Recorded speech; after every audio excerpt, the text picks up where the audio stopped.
Hello, welcome to episode 36 of Ring Takes. Of course, I'm joined with Brian and Lewis. As always, thank you guys for joining me. I'm the host, Daniel Daly. We're going to be getting into episode 36 here. Edge debuting for AEW WrestleDream, and No Mercy recaps and Fastlane picks, where we'll see if me or Brian can catch Lewis in these picks. Heading Never into gonna happen. heading into this Never week. gonna happen. Yes, yes. So who would you call today? Well, Yes. Who did you contact today? yo no sé, señor. No hablo inglés. Okay. All right. It's a shorter card, so he might have not needed a long conversation today. They might have kept it just short and sweet. But let's get into the big news of this week. Coming off Jade Cargill signing in WWE last week, we move on to Edge debuting for AEW, coming out to WrestleDream. Kind of everybody knew what was going on, especially when they announced that No Christian. No one knew. I mean, we all predicted it. I mean, as soon as they announced that Christian Cage and Darby Allin was the main Yeah, it's the event, main event. I kind of Yeah. predicted Edge is Pretty much, especially after the release, there was all those rumblings saying he's going back to AEW, all the stuff there, but that did not diminish his debut there in terms of being a surprise. This is Edge, Hall of Famer, WWE Hall of Famer, legendary superstar, legendary wrestler, now taking his talents to AEW, coming out after the match after Christian Luchasaurus started beating up on Darby Allin and Sting. Edge comes out to a tremendous ovation, of course, to Metalingus keeping the song. So I think that was a nod from WWE saying, hey, we don't have anything for you here in WWE right now, whatever the case may be, but here's the song. Here's the R-rated thing, the R-rated gimmick that he's going to They have the trademark thing, I guess. So Daniel, I actually cut you off. So actually, I've been reviewing a lot of interviews that Edge has been doing since he debuted. And I guess apparently WWE actually never owned that song. Oh, okay. So apparently Edge knows somebody who knows someone in the band, and they negotiate all that. That person owns the song, and then they lend it to Edge. So okay, that's nice. At least he doesn't have to have any other different song or anything like that. Yeah. We know that song is synonymous with Edge in his career, especially over the past, I want to say 15 years. It's been a while since he's been using that song. But what do you guys think about Edge debut in AEW, and especially seeming to hit the ropes again with Christian as he continues his career in AEW? All right. So if we're looking at this from a certain standpoint, it's essentially that AEW traded Jade Cargill to WWE for Edge. If we're looking at it that way, that's the way it looks with Edge debuting. And from a sports perspective, it's almost like AEW is trying to win now with this move and getting Edge, because like Daniel said, he's a legendary superstar. We know his history, we know all the feuds, we know all the moments, and he said it, and Edge said it himself in his promo tonight on AEW Dynamite. He has stated that that he has spoken with his daughters and with his family about what to do next after he were retired against Sheamus, and then his youngest daughter said, "Won't you go have fun with Uncle Jay at AEW?" That being Christian, and that's kind of what led to him ultimately deciding to sign with AEW. It's a great business move for AEW because of the buzz since he signed. You can make the argument that the buzz after his signing was the equivalent of when CM Punk signed in 2021. I mean, you have a lot of attention. I mean, Edge has done a lot of interviews, and he's going to bring a lot of positivity to AEW. He had mentioned in his promo all the first time matches and feuds that he could have with Kenny Omega, with Miro, Jay White, MJF. I mean, the list goes on and on. So Samoa Joe at that too. So there's so much that they can do. And on top of that, apparently the rated R superstar trademark was actually something that WWE didn't renew in 2020. So he brings that over with him which means AEW is going to use that for merchandise, which I'm assuming right now his shirts have been selling like hotcakes since he joined. So for AEW, this is great for now. Because I think I proposed the question like how long does he necessarily last there? And me personally, I give it a year. I think within a year he's gonna want to just officially retire and probably wants this moment with Christian, and then he'll be done. But to have Edge come to AEW, it definitely is a game changer for them. For the coming year, in my opinion, if the plan is for him to be there for multiple years, I still think it's going to be 1 year, but it's a game changer for AEW. Yeah, I didn't get to watch WrestleDream while it was live, so I had to watch it like the next day. Tried staying off social media, and like for a brief second, I saw the pose, and I was like, no, and I'm like, no, maybe it's accidentally went on Facebook. First thing that pops up, Edge debuts. I'm like, damn it.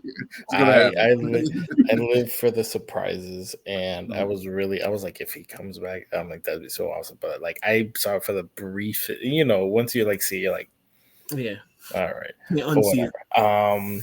And I watched the pay-per-view still. I think Christian's doing great as a heel right now. So for him to come in, and I honestly wasn't sure how he was going to come in. I'm like, because this most recent return to WWE, he came back as a heel with the Judgment Day and everything. I mean, we know how that played out, but I feel like we haven't seen a heel Edge in a long time. So I wasn't sure if him coming to AEW would want to switch it up or automatically just go into a feud with Christian. But obviously we saw how that's going to go, which is still great because I think him and Christian is no brainer, and Christian, honestly, he's been having banger matches and, being a complete heel douchebag, asshole. Edge is like right up the alley to be like the perfect babyface to go against him right now. To even take that title, I don't know. Probably could even elevate it better than some of the people have recently, besides Orange Cassidy, I'm mixing up titles now. Honestly, because I feel like the TNT champion hasn't been good since like Darby had it, and like we had all the flip-flops for a while, and I feel like, hey, if Edge gets that title, why not? But like I heard that he's going to be doing full time and everything.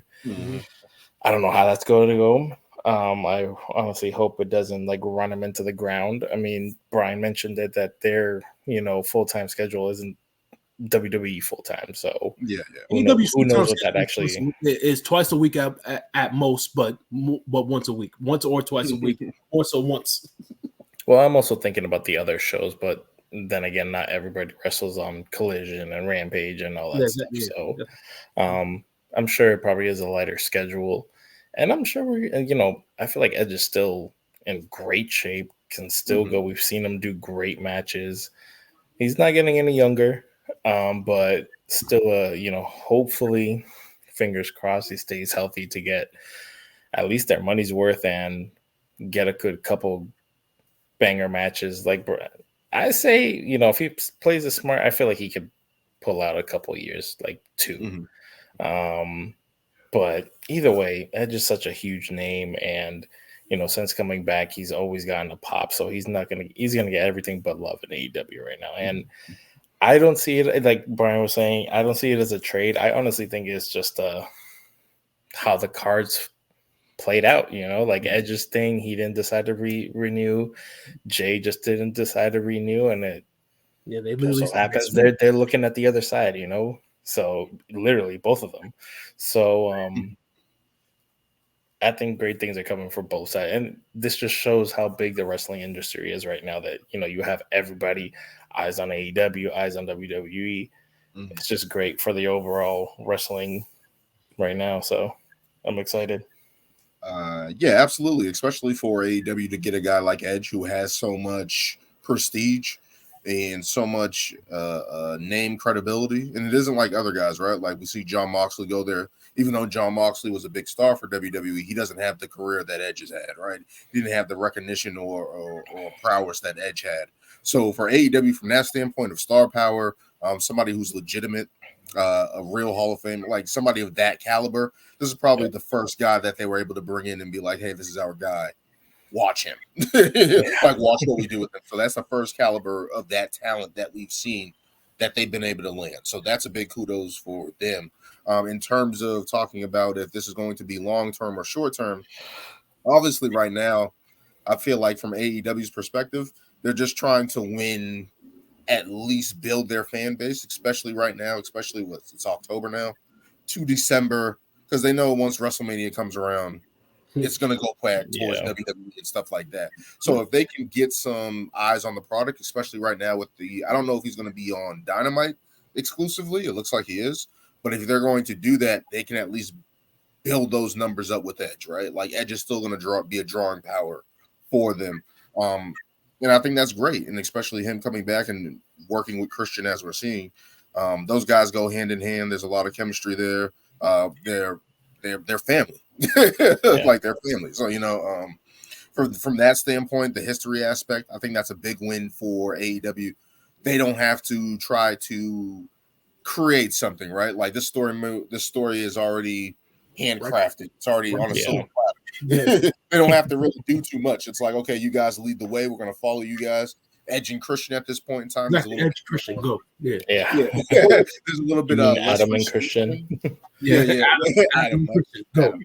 So there's a little bit more of a leeway there in AEW, probably story-wise, maybe booking-wise, maybe something that they would have never been able to do in WWE if they were able to try to put something together. So that adding that, there's a different element of that, a different little bit of more explicit, a little bit more R-rated, pun intended, way that they can go with their booking and storyline. So that's good. And now from that standpoint, now you have Edge, who has literally wrestled everybody in WWE, has literally touched hands with everybody. So it's like now you can do that for anybody in AEW now. Now they can go and fight Edge. And we've seen Edge fight Austin Theory. He's fought the younger guys when he's come back. He's fought Finn Balor. Now you can have Kenny Omega, John Moxley, Daniel Bryanson again. They have that's an angle that they can get into. Like that's unfinished business. There's other guys that he can wrestle and stuff like that he mentioned in his promo. So to get that aspect from him, I think that's great. I think that's going to be great for AEW. I think it's going to be great for the wrestling product overall because it's like now we're getting somebody of that prestige in AEW that we know. Hey, we know this guy can go. We know who this guy is legitimately. Let's see where they go with this. So looking at it from that standpoint, I like it. I like it, especially for AEW. All right. So question. So Edge said on Dynamite, and he didn't say on Dynamite, but he went on Twitter and kind of explained to the fans why he went to AEW. And like you said, Daniel, it was more so that WWE didn't he wanted to do more, and WWE didn't have anything for him. Now let's be real. If Vince McMahon is still the owner of the company, is he going to find something for Edge to do? Yes. Yeah, okay. that shows right there. That shows right there how things have really changed. Because that's the first thing I was thinking of when he tweeted that. I'm like, man, if Vince is still the owner, he would have found something for you. He's not going to let you go because a lot of Vince's booking for a while was relying on guys like Edge, and that's one of the reasons why people were so critical of WWE doing some of those things. I'm not against them doing that because Edge is 50. Let's put it what it is. Like Edge is 50 years old, and you have all these guys coming up, like LA Knight, who's a little younger than him. You still have AJ Styles there. They're bringing in John Cena periodically. You got guys like Austin Theory, Santos. There's other guys that need time, right? Like in Edge, like we've seen Edge storyline for 2 years with the Judgment Day basically take over that element of that story, right? So like he has been given time. He has been given angles, and unfortunately, when you look at his storylines, he got hurt. Like, and that's just the nature of it. He did get hurt. That did delay some stuff, and it's like you're getting older. We don't want to put that much time, especially we want to cap on this, right? Because it's like if you get hurt again, then You know what I mean? Like, what directions can we go with anybody with you, or whatever storylines can we go with you to elevate somebody or put somebody over or continue to push in that storyline direction? And it's like, to put you on TV that much right now at this stage for WWE, it's like that's probably not the best option. But in terms of AEW, who needs that star power, needs those work reps for somebody with that prestige and that star power, that's good for them. So it works for AEW in that standpoint. Yeah, looking at like just look at like what could you actually put Edge in if not just like a random feud? Because it's like, are you really like what titles are available right now besides like the US title or tag titles? I feel like that would be like the only thing he could be a part of, I guess. It's just like, and like Dan just said, it's like there's so many guys up and coming right now where, you know, they need that extra time. They need to get those pushes to become new stars, to elevate new people. And it's like, yeah, we all love Edge and we love seeing him come back and have great matches and stuff. But it's like, I think at this point, like, you know, you got the bloodline stuff. You got Seth. I mean, yeah, you probably could have put him and Seth in a feud at some point or whatever. Like, that's the only angle that I really see. That's the only thing that I could see he would have been. But it's like, would you actually believe that they would give him the title? I don't think so. So I feel like that would have like been like what, a 2-month course, and then what, you put him in a tag team or something. And it's just like, you know, it's not really worth his while when you see another company where, wow, look at all these people that I've never wrestled. And you know, it's true. AEW isn't as much story driven as more as like wrestling driven and like dream match driven. So any match to like, hey, Edge is gonna face Samoa Joe, Edge is gonna face MJF, Edge is gonna face Kenny Omega, with, you know, all these things are things we've never seen ever happen. It's gonna draw so much attention to it, and that's what AEW wants right now. You know, even with his age, AEW does a great job with legends. You know, look at Sting. Sting is wrestling matches, but he's not wrestling matches, you know, but he still looks great. Hey, he's still going through tables. Exactly. You know, and still hey, surviving. He's surviving and thriving, you know, so I think it's all in all, it's a win-win for AEW. So, and it makes more sense for Edge to be there and just like get, like he even said, to be excited like back in the day about wrestling. Is, you know, obviously WWE is his dream job and everything, like you said, but it's like, I think he just kind of ran its course, you know. Everybody wins with this. We as fans, and the fact that we get to see him with another company and see new exciting matchups and to see where the feud with the Christian Cage is going to go. We're all winning right now. Despite there's some fans out there who want to say that Edge sold out. Come on. No. I don't. Yeah, that's what I'm saying. Like, I understand the fans are going to say that and be like, he went to AEW and da da da da. But it's like, WWE legitimately didn't have anything. They could have found something but it would have been as important. It would have been minimal. It wouldn't have been as great of an impact at all, you know. And on top of that, according to Edge, everybody in WWE is happy for him. Actually, I bet he even like went through like a list of like people who've like messaged him and wished him the best of luck, and that they left on good terms. So that right there, I don't see how that it could have been bad terms. You know what I mean? Like, but this is the thing. At this point in the game, people got to stop like literally bitching about, oh, this person is going to that company. This person, like, so what? Like, wrestling is great. Why is it since when is it so bad to change jobs? You know, you want to know go see a different company. You know, because we haven't had that type of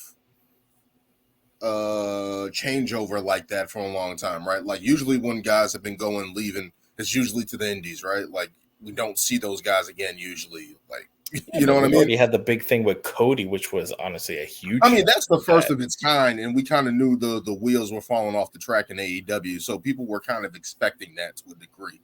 But in terms of Edge, it's like he ran his course in WWE. They didn't have anything for him. He had a new opportunity to go somewhere else with family, know somebody that he's been there with, and that's what it was. I don't think I don't see how this could have been as as much turmoil as other people like a Rusev leaving WWE, John Moxley leaving, like on those types of bad terms, and everybody, I'm going to say CM Punk leaving. So all these things where people are just now equating, hey, they left, so it must have been bad blood. It doesn't have to always be bad blood. It doesn't have to be that. Like, yeah. Like, do we think there's bad blood between Jade Cargill and AEW? Probably from the standpoint, like, hey, we offered you money and you didn't come back. Other than that, outside of that, good luck. Like, I don't see that as a. It shouldn't be bad blood. What I'm saying, I don't think it should ever be that. And wrestling fans, get over it. Like, get over it. Like, we're like, yeah. And there are a lot of people. I mean, look at like Adam Cole and like. People who like you were just like, hey, I have a choice. I can either stay here, maybe do some stuff, or I can go wrestle with my best friends or whatever and do other stuff, you know? So it's like, you know, it's not always, like you said, it's not always bad blood. Sometimes people are just like, hey, I kind of miss working with these people I haven't worked with in a long time, or I could see how it is on the other side. And sometimes blah, blah, blah, it's just, and sometimes it's just opportunity. Hey, I see myself having a bigger chance opportunity to do some things over here. I'm gonna go do it.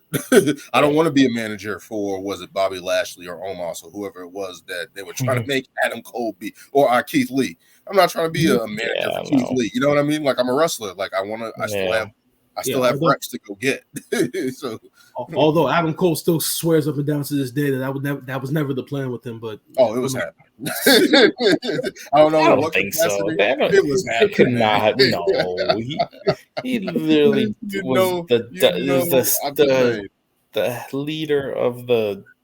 That's fine. Like, one of the biggest factions. NXT. No, but you can't make him a manager. That's not Vince McMahon. That's not Vince McMahon's NXT. That's not okay. Out of how many people who were NXT champ came up and became managers? No, not in terms of manager. I'm just saying bad gimmick. No, but that's what I'm saying. I don't think if you're an NXT champion, you're not going to be brought up to the main roster as a manager. Karrion Kross. I'm not saying manager. I'm just saying in terms of bad booking. Yeah, but you don't think getting brought up as a manager is like a downgrade, though?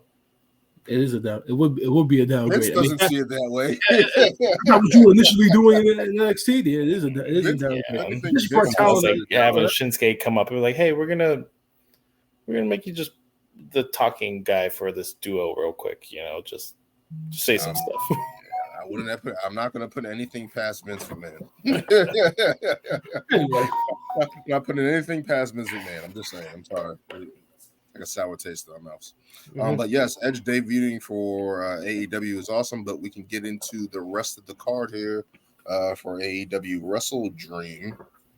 Give me 1 second. Some bangers on the card. A lot of stuff, a lot of matches. I'll go through it a little fast here. I'm not going to go through the pre-show stuff.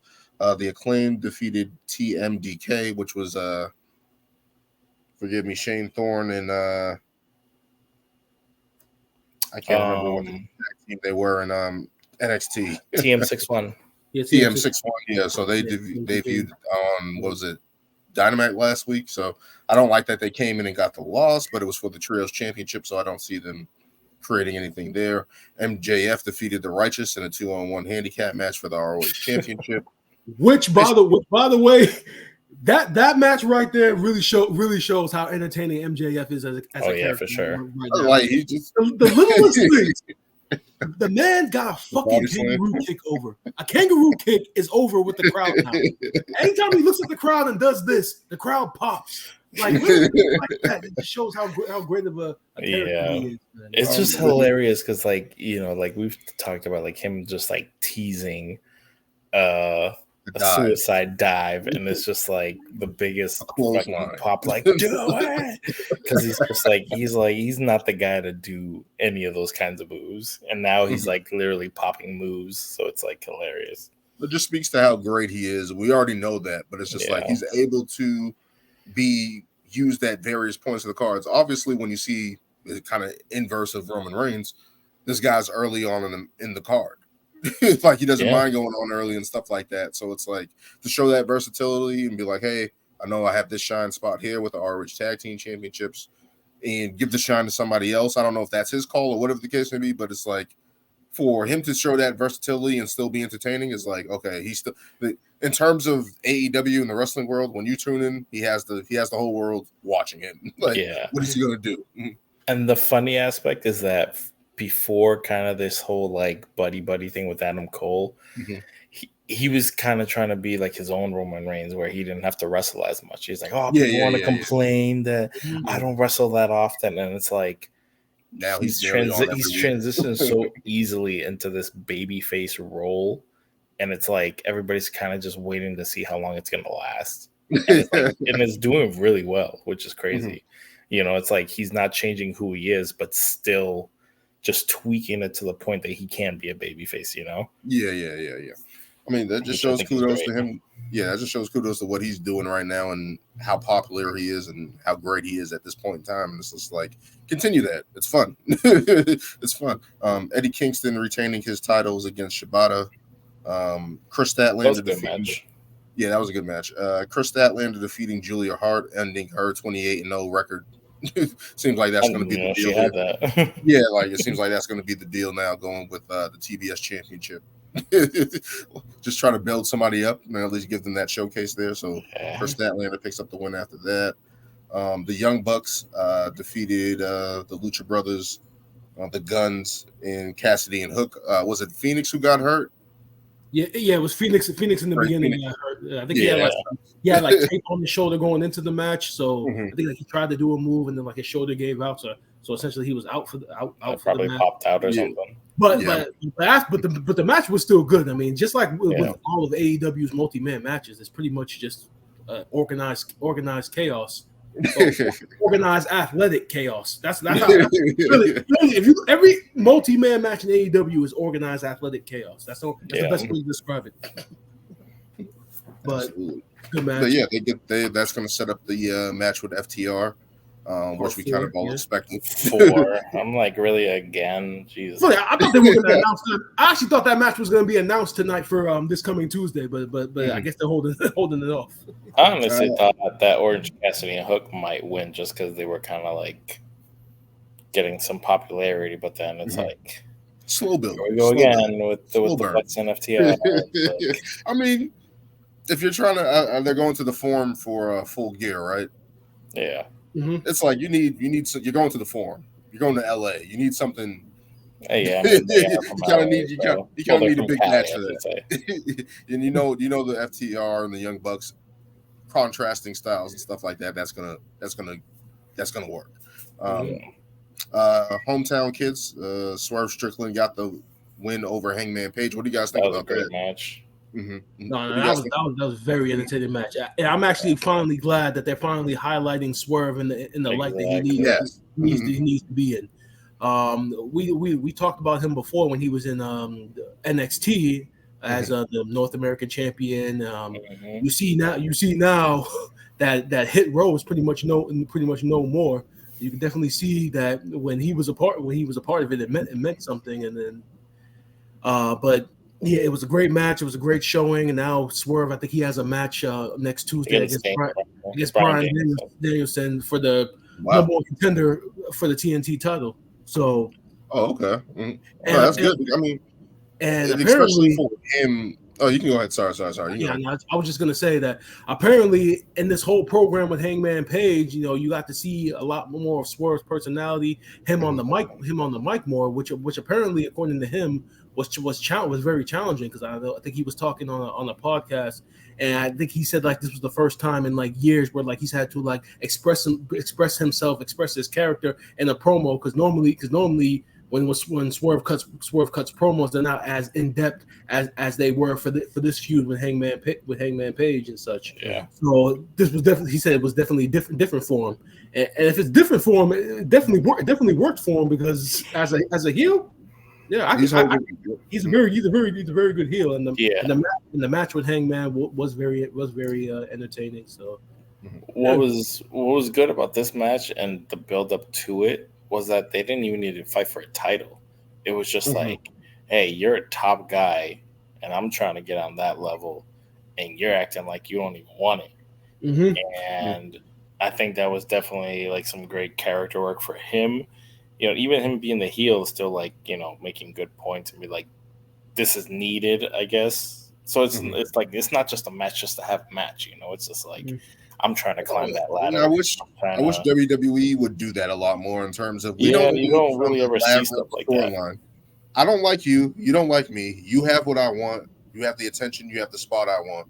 That's all it needs to be. You don't see that gold. And it worked gold. So it's like, especially for Swerve Strickland, who, of course, we felt like WWE dropped the ball with him, not giving him a little bit more runway. But to see him, isn't that what WWE does with The Miz though? Oh yeah. What are you talking about? What are you talking about? Because didn't someone comment that it was pointless to put a certain someone in a feud with LA Knight just to skyrocket him? Whoa. Swerve Strickland has won way more than The Miz. I'm not talking about The Miz. I'm just talking about making a feud to get someone over without any like title involved. Does anyone in this feud have a 1-35 record?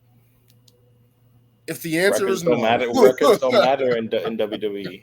I mean, Daniel, you saw what Miz said to people who think like you, as far as him losing so much and losing credibility. I mean, he pretty much said, "I can lose the rest of the matches for the rest of my life, and I'm still as credible as I was because I've been around. And I just don't believe that. I'm such a great heel character. That doesn't matter if I win or lose at this point. I'm sorry. I just don't believe that. I'm sorry. That's just false information. The Miz is a first ballot Hall of Famer. He's one of the most entertaining wrestlers of all time in terms of what he's been able to do. So give him the credit he deserves then. No, he gets all the credit for what he has done. But what he's doing now, losing all the time, holds no weight. That's all I'm saying. But that's the thing, though. He's just he's the feud guy. Especially for baby faces and like the anti-heroes and stuff, you know. I'm just saying. If you're 1-35, I'm sorry, your credibility is records don't matter in WWE. Haven't you known this? If records didn't matter, had a guy who if records don't matter, losses in WWE. If records don't matter, then why is Roman Reigns champion? Because records matter. Being champ, not wins losses, though. When's the last time Roman Reigns lost a singles match? That's title reigns. That's not records. That's title reigns. I thought you lost. No, you said singles match. All right. Yeah. I'm just saying, if records don't matter, why is he champion for the past like 3 years? That's title reigns, though. That's title reigns, not that's like one title reign. I know, but it's different from wins and losses. He could have had the most losses and won the title and still have a lengthy title reign. No. I'm just saying, if that's the case, the Miz would be champion, and he's not. I'm just saying. Hey, he did become champ. He did become champ recently. You can't deny that. He did. As much as we didn't like it, he still became champ. We're spending way too much time on the Miz. I know. That's all I'm saying. Yeah, we are spending. He's a first ballot Hall of Famer. Love the Miz on TV, but he's like 3-38. Like I'm sorry, like you beating him, and now all of a sudden I'm just gonna sidebar here, and now you're in no. I'll save it for later. I'll save it for later. Ricky Starks defeating Willa Yuta. That didn't need to really be there. Like I don't think it needed to be. Bryan Danielson defeated Zack Sabre Jr. What do you guys think about this match? Match of the night. Yeah, two guys that are experienced. Like it. This is WrestleDream, right? Like this is what you want to see, right? You know what this match reminded me of? You guys remember back in the old school ECW, whenever Rob Van Dam and Jerry Lynn would have their matches, and like how every match would just get better and better. Like they would be one match where RVD would counter Jerry Lynn's move, and then in the very next match, RVD would then counter Jerry Lynn's move, and Jerry Lynn would counter RVD's counter, and it was just back and forth going into the next match. Counter the other guy's counter. That's exactly what this match was. I think there was a sequence in the match where they were trading roll-ups, trading bridge pins, and a good number of times too. Yeah, and Zack Sabre Jr. is so the Zack Sabre Jr. will put a submission hold on you, put pressure on one point of your body, then switch his hands, put pressure on another part of your body while still maintaining maintaining the initial pressure. And the way he's able to transition into submission holds is just like it's perfection. And he's already called out Daniel Bryan Bryan Danielson for a rematch, but he doesn't want it in the States. He wants it either in England or New Japan. So they're definitely going to go at it again. Yeah. If they're going to be 2 or 3 more matches of this, count me in. I don't know why I thought they had actually wrestled each other before, but I guess this was the first time. I don't know why I thought, or maybe I'm mixing him up with someone else. Ospreay. Was it? Have they wrestled?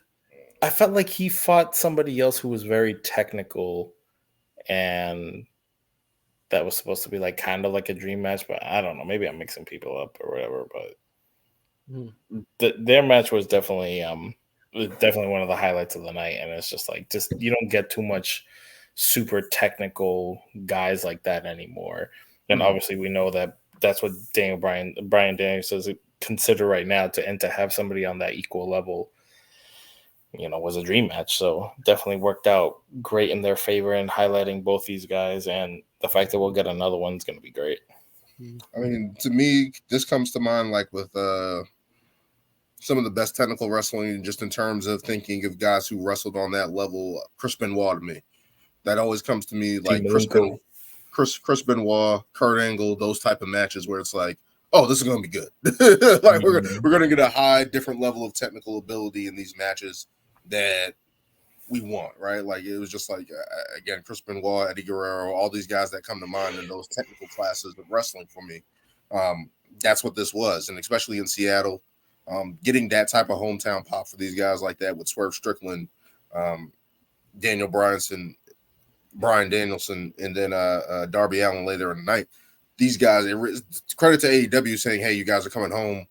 Let's showcase you guys and give you guys time. So for that standpoint alone, that's awesome to see from AEW standpoint, giving these guys the rub like that. But Bryan Danielson, this is why he's won Wrestler of the Year for PWI or these wrestling magazines all these years, because he's that talented, and Zack Sabre Jr. is right there with him. So to get that technical classic like that, and hopefully it continues, that's awesome. That's definitely awesome to see that. Moving on, we got the Don Callis family defeating Chris Jericho and the Golden Elite. What do you guys think about this with Takeshita, Ospreay, and Guerrero overcoming those guys?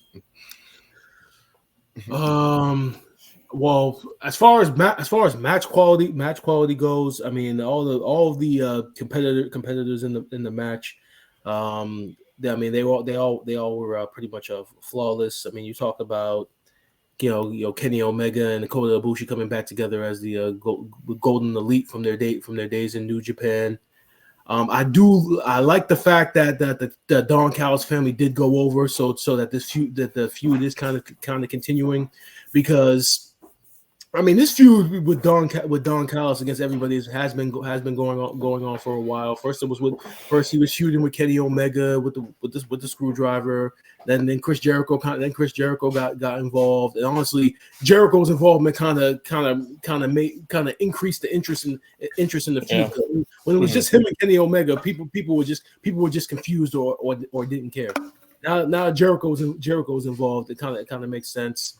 On Dynamite, they had another tag team match with Omega and Jericho against Takeshita, and it was supposed to be Sammy Guevara, but ended up being dude from Aussie Open, Kyle Fletcher from Aussie Open. And as I was explaining to Daniel, Omega and Jericho got the win, and then Powerhouse Hobbs came out, attacked both of them, and pretty much showed that he's with the Don Callis family now. So this feud is continuing as the Don Callis family continues to get more members. So it's going to be very interesting. I explained. Yeah, go ahead. Go ahead. Only thing, and I don't know if you guys saw it, but basically Don Callis gave Kenny Omega a chair shot to the head, and I'm like, I don't know why AEW keeps like bringing these like one-time headshots. I don't know if they like plan that or whatever, but I'm like, I don't really think it's needed to add or to the get impact to the match. I don't know. It's like, for what we know, it doesn't need to be done, I guess. There's other ways to like leave a mark or a moment, I guess, on a moment, but whatever. I don't know. Yeah, I just don't get why they keep doing it, because they did it with Cody, and if anything, looked more dangerous than anything. And obviously, this was Don Callis, not like Hobbs doing it, but still, it's like you see the dent in the chair, and you're like, Kenny's all like, and you're like, all right, but still, like, you don't need to be especially with his history. back. Especially with his history, it's like, does he need to be Exactly. doing that? Does he need to? Yeah. You know what I mean? But Yeah. I mean, we saw that blood and guts. He was taking shit. Like, he's going to continue to take shit until the end of time. But, I like the fact that and shit. I like the fact that the Don Callis family is kind of getting the upper hand in this situation, because it's like, you kind of look at the Chris Jericho, Kenny Omega, they're kind of like the old guard of AEW, right? And now you look at Takeshita, Sammy Guevara, and Will Powerhouse Hobbs now being introduced in the Don Callis family. He's kind of getting all the young guys going up against the older guys. So I like that aspect of it, that dynamic of it, moving forward, especially for that group. And I just feel like AEW kind of needs that. Kenny Omega, Chris Jericho have been on top forever in AEW. So it's kind of good to see them put over people without having a title involved or anything like that. So they're naturally getting other guys over, which I think is good going forward. Yeah, I just hope there's like an end goal or something, like this leads to something. It's not just like, oh, we're just going to keep feuding for as long as we can until like to the end of time. Yeah. I'm just like, I don't know. It should lead to some type of championship or something, I guess. I don't know. It should be leading to something like Don Callis. Like, I feel like, not going to compare to like Paul, but like in like a manager role wise, like he's created this family. Like they should. I compared it to Bobby the Brain Heenan and Yeah, I could see that. Who's the other guy? I can't remember now. Drawing a blank. But yeah, just like having a bunch of wrestlers that you manage. Yeah. Like I like that for him. Like, yeah. Cool. But they're definitely great matches on WrestleDream. Definitely. Oh my god! Can we talk about the Darby Allin match now? Yes. I'll say FTR defeated Aussie Open as well. So, yeah, we don't need to talk about that because honestly, after the 6-man, I actually thought that Darby and Christian was up next, and when they said it was the tag team title match, that's when I kind of started getting restless with the show. Like, I'm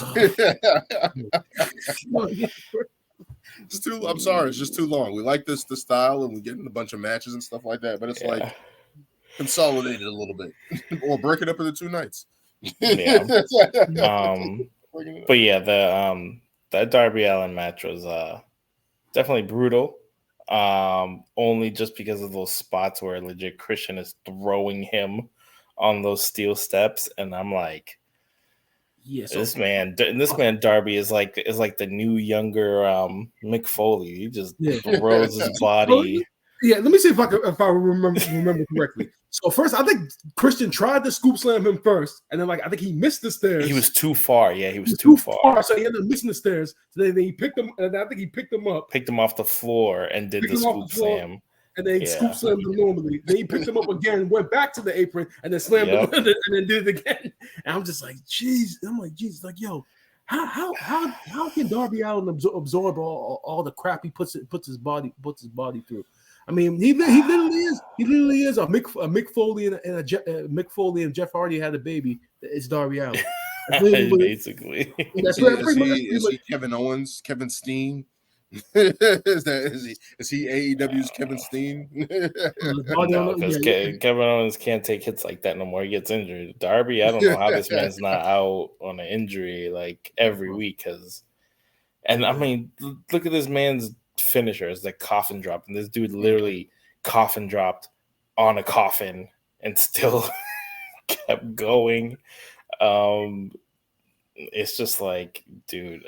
I mean, I've seen other spots where he got thrown down stairs and rolled down the stairs, like legit stairs, and I'm like, bro,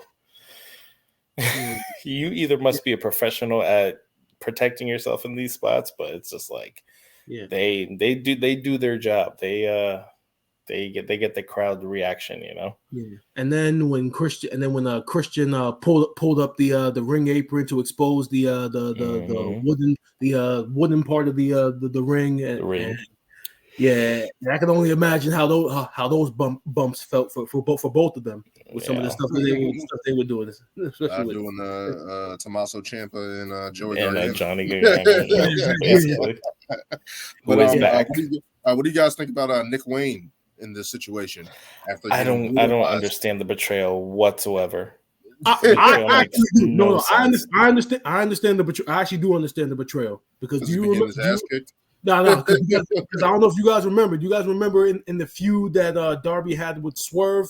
Yeah, when they kicked his ass. With Swerve and AR Fox when they went to Nick Wayne's home and beat the crap out of him. And then they had a tag team match in which Nick Wayne pinned AR Fox, and then Swerve kicked AR Fox out of the Mogul Embassy.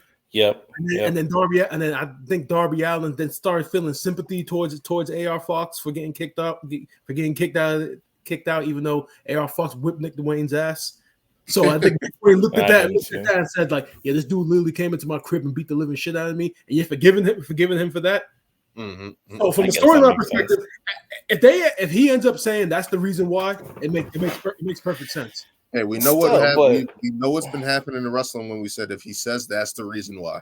It doesn't usually go that way. But ultimately, him doesn't mess it up.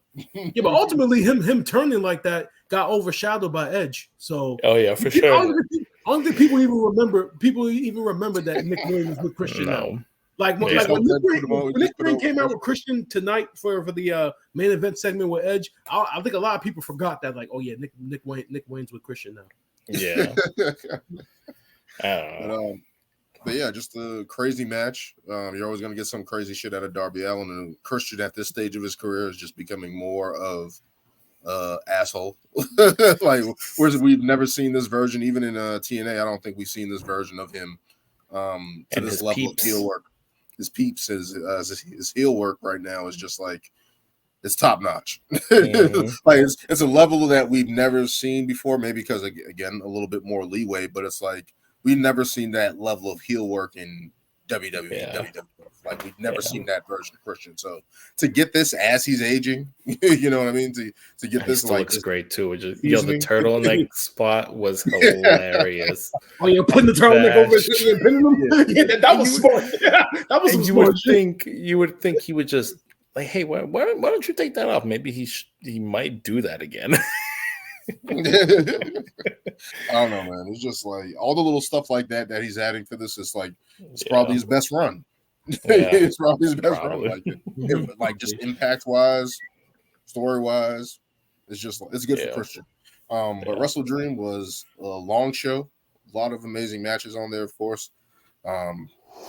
We got the debut of Edge, and hopefully AEW can continue to build this momentum as especially after all the CM Punk stuff, maybe they can continue to build this, and maybe that's why they brought in Edge to get a more positive presence around the company, around the AEW in general.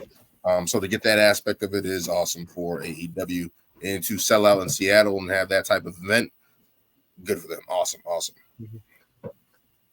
We can move into, give me 1 second, our NXT No Mercy recap, which I really liked. Kudos to WWE for paying homage to one of the greatest wrestling games of all time, WWF No Mercy. Yes, that intro was amazing. Yeah, I was just going to say that may be the best intro for a WWE PLE event ever, because that really brought me back. So I totally forgot about that opening, and as soon as they showed it, I was just like, oh yeah, I remember the Nintendo 64 days. To break it down to that degree and do it that way with the mods and stuff like that, and doing the characters. I'm like, that's amazing. Like, as soon as you see the intro, like the music, I'm like, that's That's why WWE production is the best production in the wrestling business today. That was like nostalgia at its best, and it's just like I give you guys kudos to you guys, whoever was like, yo, we can't not include the game in this. What are you talking about? Yeah, and again, just to do it that way and just like it just brought me back because I played a lot of hours on No Mercy, and I had the cartridge where it would erase your game. Like would erase your career mode, like in No Mercy, like you would just plug it in one day and it just wouldn't be there, so you had to start all over again. So I've had many hours on NXT No Mercy, and to see that intro, diggity dog, all that stuff, like, brought me back. Just brought me back. The fact that they with the lyrics of the song, I was like, oh shit, yeah. that shit was nuts. But to open out, we had Baron Corbin defeating Braun Breaker, which I was very shocked about. Mr. Stone apparently coming back and costing Braun Breaker the match out of nowhere. But just overall, it was a very hard hitting match. Baron Corbin, who would have thought Baron Corbin's getting a win? I didn't think that was happening at all, and I'm like, it did good for him. I feel like it had it. Like he's still a powerhouse. He's still like can go. You know, so it's not over. I feel like it definitely showed him in a new, like he's still a heel, but like, and it's funny because like Braun Breaker's a heel, so it's like they're both heels going at each other. Yeah, so it's like who can be the bigger douche? I guess. All I'm thinking about is that Braun Breaker is going to eventually go to the main roster. That's all I'm thinking. Because it's like, why would you put for that to happen? Like, why would you put them in a feud like that? Like he's kind of already done the NXT type of thing. He's fighting Carmelo Hayes next week, as we see. It's just like I don't see anything else more for him to do there, and especially having a blow up like that. It's usually those type of matches that usually send somebody to the main roster. So he's got to go win the tag titles. Well, we're not.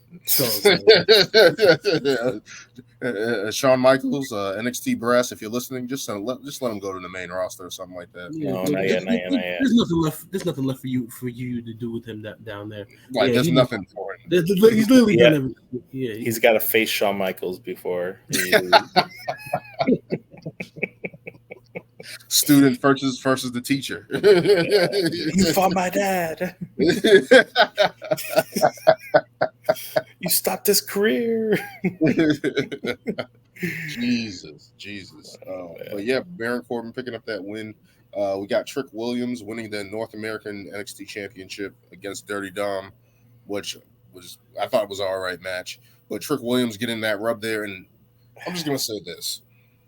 That intro to that music gets me hyped. Everybody yelling "whoop that trick" in the crowd. I'm like, this shouldn't be it. Especially when Booker T is ad-libbing on commentary to it as well. Yeah. I like it. You're like, are you kidding me?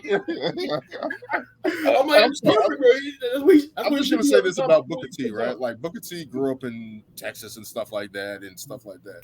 But whenever he does this stuff, like to show that he's like black in a sense, like the Bad Bunny video when he's dancing, like he has no rhythm, like all this stuff is like it's just funny. But Trick Williams picking up that win. Unfortunately, he lost on Tuesday. Right back to Dirty Dom, and I'm like, I thought we were building Trick Williams. I thought we were. I will say this, and I think that was supposed to be Mustafa Ali. Yeah, it was. I will say this though, watching that match, you can definitely see that Trick Williams still needs more matches under his belt. Yeah. I really did not think he was gonna win that title at all. I was happy for him and whatever, but I'm like, he was kind of doing some of the same moves over and over again, and I'm like, you need to develop a moveset. I mean, honestly, he's already got the hard part down. You already see he's charismatic as shit. So he's already got that down. So all he has to do is just improve in the ring, and then once he gets that down, he'll be everything. Yeah, he just has to get more reps and stuff like that. So hopefully he can be in that NXT North American type of battle. Just rhythm in general, because I feel like I caught myself looking at him. I'm like, You just did this. Yeah. It's repetitive. You gotta pull. It's crazy to think like when we watch matches, we'll see people do kind of like the same moves, but it's just like, they're scattered out or whatever. They use them in certain spots and stuff. Mm-hmm. That's how they build up a match.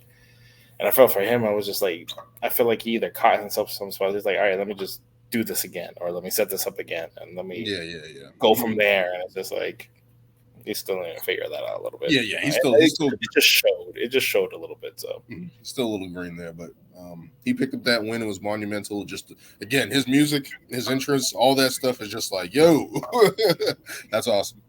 Kind of like I don't want to sound blasphemous.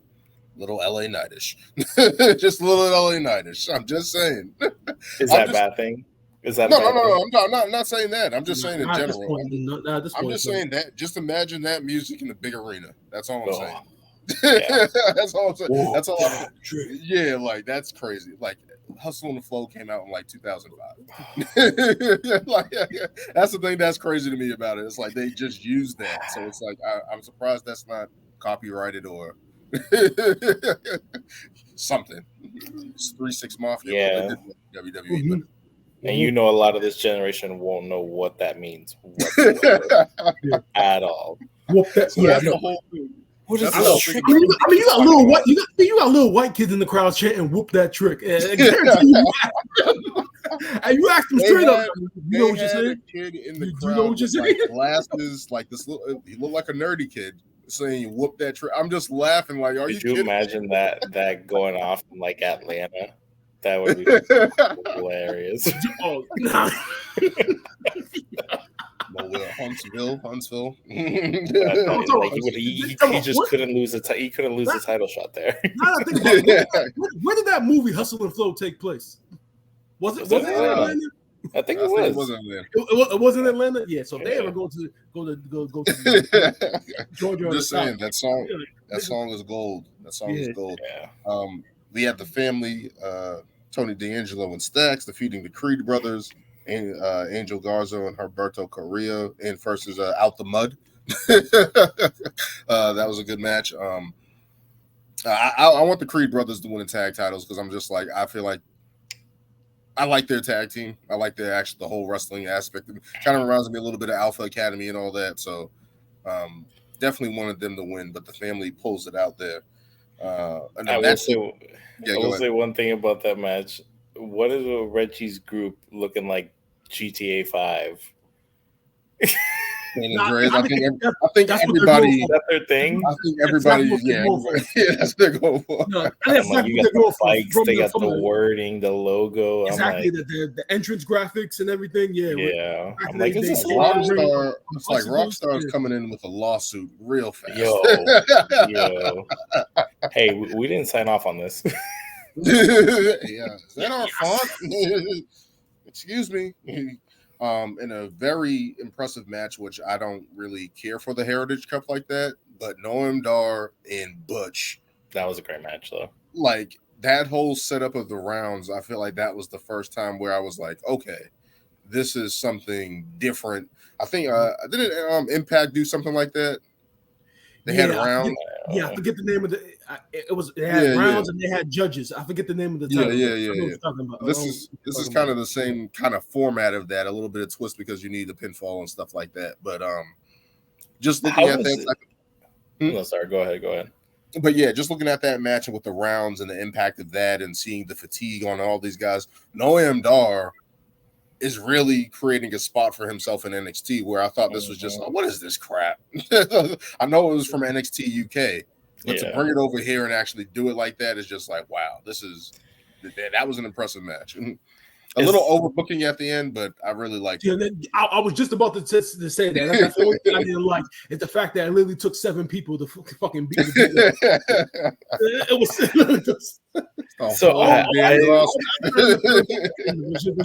was just too much. So I just need to understand. It's basically the first person who gets to 2 pins. That's how you win, right? Or is it 3?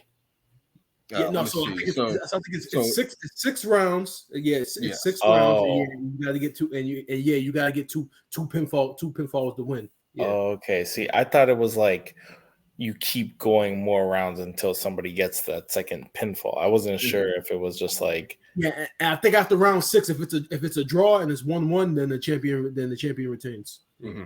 That's okay. So here are the rules. Okay. Match consists of 6 3-minute rounds with 20-second breaks in between. Matches are 2 out of 3 falls. Falls can be won by pinfall, submission, or countout. Once a fall occurs, the round ends. The match ends when one wrestler has 1-2 falls. So that's pretty much it. Got it. So, but yeah, that was a very impressive match, and it's just like that's where I really saw the format, because I saw it with Dragon Lee, and it was kind of fast paced, and it was like, all right, this is over before it even got started. But Butch and Noam Dar, they really put a lot of intensity into that match, and I was just like, okay, now this has something. And Noam Dar to continue winning like this, I'm like, that's building his name up. So we'll see what happens with him. In a banger, Ilya Dragunov finally gets the NXT Championship against Carmelo Hayes. What do you guys think about that match and how crazy of a match that was? Ilya Dragunov, like I said on last week's show, he's such a good of a character that I honestly think that it's really that's not a character, that's really him, because that's how good he is. But in ring wise, I mean, like we mention all the time, we always talk about the matches he had with Gunther, which some are saying that those are 2 of the top matches of the last decade. And the story going into this match with Carmelo Hayes was pretty much the whole idea of, you only beat me because Trick Williams was involved, and you can't beat me straight. You can't beat me straight up. And that was such a good story, because the match kind of emulated that, because it was a lot of close falls. You know, when Melo went for his finish, it was the first time he actually missed. Based upon his catchphrase. You had Dragunov with the little forearm he does from the top rope. I mean, I'm not gonna lie, when he went up to the top rope the first time and he hit it, I thought that was gonna be that was the match. that was one of the times where they got me, because I actually thought the match was over. That move is brutal. I don't know. The match was over after he did it from the top. He hits him right here. But it's like, I don't know how you take that, like, not getting jacked. I don't know. Basically. Unless while he's coming down, he pulls up a little bit, so it looks like maybe. I don't see it looks like he's kind of digging in with that elbow. Yeah. It looks like he's really laying it in there. So for him to sell that like that is just like shit. But yeah, as you said, all the near falls, and especially what you said, apparently that is true. Without Trick Williams, he didn't win. You know what I mean? Yeah. So we're continuing that aspect of it, and it's just like definitely well deserved. Long time coming for him, especially coming over from the UK to build himself up like that, to build a name like that in the US and stuff like that, to get over like that. It adds kudos to what he's doing, and that it's working. That is really working. Yeah, his character work is great. His style is hard hitting, fast, crazy. As much as I don't usually like stuff with like the context, but like the red eye shit like really works for him, and like the lighting, his intro and everything. Definitely, yeah, like you guys said, well deserved, and it was a hard hitting match. Definitely hope that I don't know. I felt like they were kind of teasing him and Trick we're gonna probably go at it, but then Trick already losing the title. I don't know what's going on with that, but I also didn't watch yesterday's NXT. So that feud is happening in a couple of weeks. It should definitely be for a title. Teasing it for almost a month and a half or so. That eventually Trick and Melo are gonna come to blows. So they little bits and pieces. I think I saw that. Yeah, I saw that happening. Especially now after what happened on NXT with him losing the title, and Trick initially told Melo that I don't need you for this one, but you just did lost. He come out? No, he didn't come out at all. Because Trick told him that I got this. I'll handle this on my own. Then obviously with Dom, here comes Judgment Day. So Trick, another 5-on-1. So yeah. Yeah, and I was just mad at that. I'm like, he's really just gonna lose after just winning it. He just won it. He just won it. And they don't normally do that in NXT as well. Yeah, they don't. So it's like, come on, guys. I know they're trying to build up ratings and stuff like that, but it's like Trick Williams has everybody like chanting his song and shit. So I mean, yeah, exactly. But yeah, that was a great match. And then another, apparently Becky Lynch, all she needed for her career was just hardcore matches, match stipulations. I'm just saying. I knew as soon as we covered this match, I was just gonna ask you, Daniel. You probably thought this match sucked, huh? No, I'm just saying it was pretty damn good. It was a hell of a match. That was a hell of a match. And you know what? I will say this. I do have a new found respect for Tiffany Stratton. I do too. Her coming in beforehand, maybe I didn't see too much of her match work, maybe I think her character, I just wasn't feeling it. But I feel like Becky definitely elevated her in the sense, like, she has the athleticism. I guess she's a former gymnast. Like, her perfect moonsault is beautiful, like the way she sets it up and everything. But she took some hits. She took some really good hits, some really good spots. Some toughness. And maybe this was the point of Becky winning the title all along. To pull out another side of Tiffany Stratton, because Daniel, I think maybe elevate some. I think you shared developmental characters today of comparing like the NXT. I was just looking at that. To new horsewomen. Now, if you had shared that photo like a month or two ago with Tiffany Stratton on it, I would have said Tiffany Stratton doesn't even belong in this photo. It shows no comparison.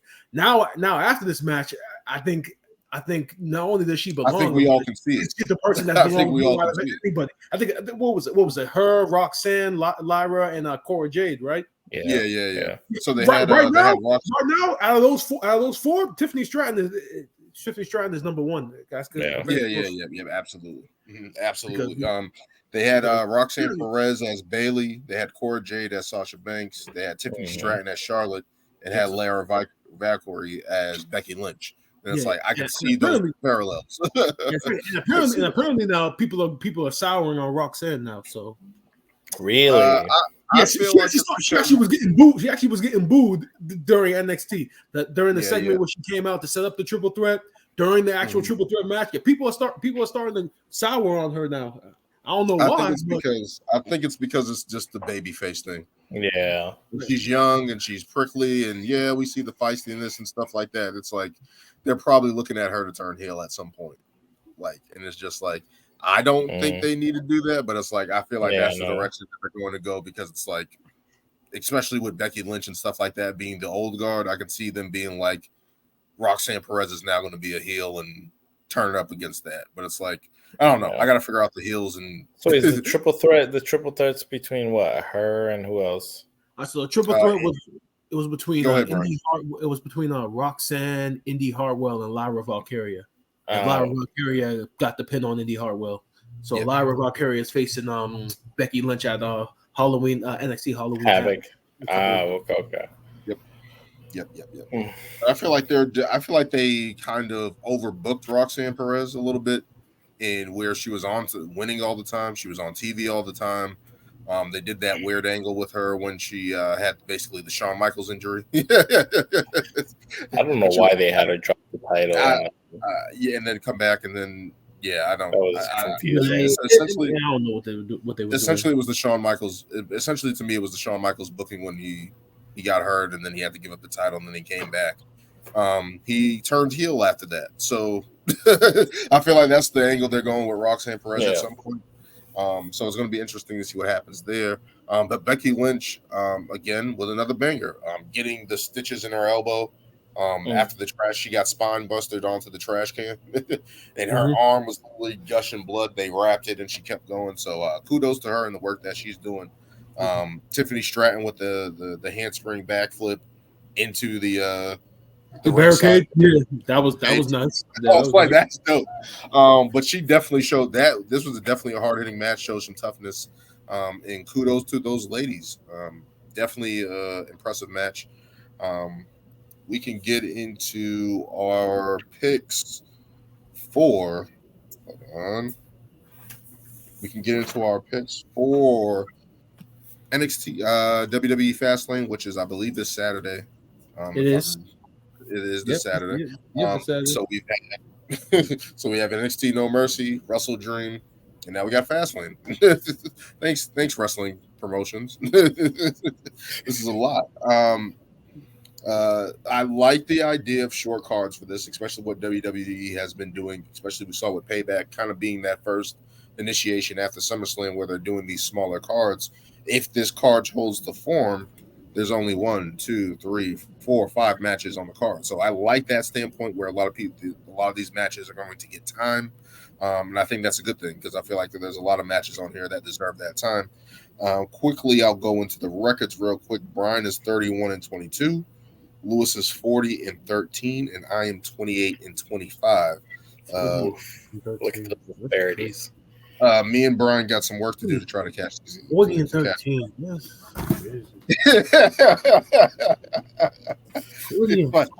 He just gets the 13 matches wrong just to make it look like he's not cheating. Look like he doesn't have sources. Nope, my only source is right here. This great mind. That's the dirt sheets. Here's the dirt sheets. The That's dirt all sheets. Let's get into the first match here. We have the LWO versus Bobby Lashley and the Street Profits. The LWO has been building, especially with Santos Escobar and Rey Mysterio having their match. Bobby Lashley not pleased with the Street Profits, basically kicking them out of the new formed Hurt business after they dropped the match to Rey Mysterio. So this will be the Street Profits actually trying to get back in the good graces of Bobby Lashley, attack Santos Escobar and Rey Mysterio after their match. That just potentially sets up a 6-man tag.